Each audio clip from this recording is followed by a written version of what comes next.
Last, let's take a look at some of our great new communications features. Let's start with email.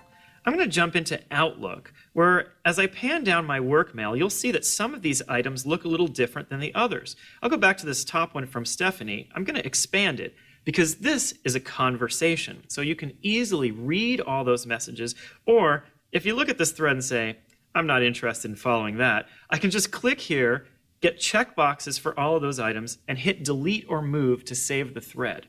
It's an easy way to manage your email inbox, and we've built it in by default. Next, I'm going to go back to my start screen, where you'll see here I have a tile called Personal Email.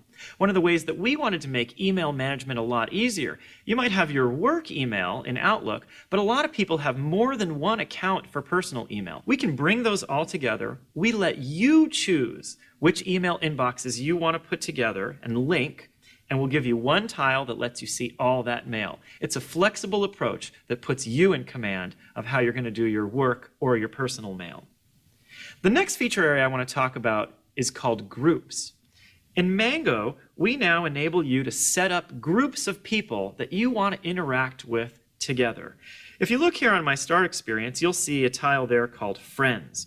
That's an example of a group that I created. When I click on it, inside you'll see tiles for each of the 6 people who are members. And as these tiles animate, you get status information about what each of those people are doing, and that's bubbled up to your start screen for you.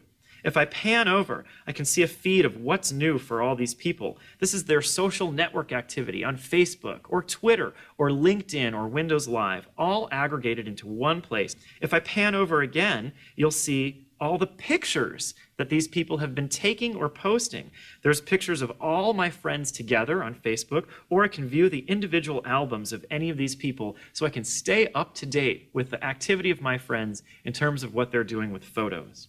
The last thing that I'm going to do here is show you a feature we call threads.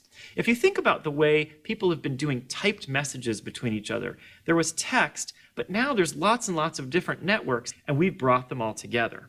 I'm going to touch Chris Gray here, and I'm going to choose to send him a message. And you'll see here in my message view, earlier I was having a text conversation with him. Here, he sent me a message using Facebook chat, which is supported as part of our Threads feature. And what I'm going to do is actually see if he's available on Windows Live Messenger. I'm going to switch over where I can choose between texting him, sending him a message on Facebook or Messenger. It says he's available on Messenger, so I'm going to say, "Yo, dude, you on your Xbox? Question mark, send." We know that Messenger can connect to your PC or your Xbox, and now with Threads, your phone can communicate with people on any of those networks, Facebook, Windows Live, or over text in a simple integrated way. And you see there, Chris has replied, yep, sure enough, he's on his Xbox. Dance Central is awesome. What you just saw were the main highlights of Mango: smarter and easier communications, apps, and the web.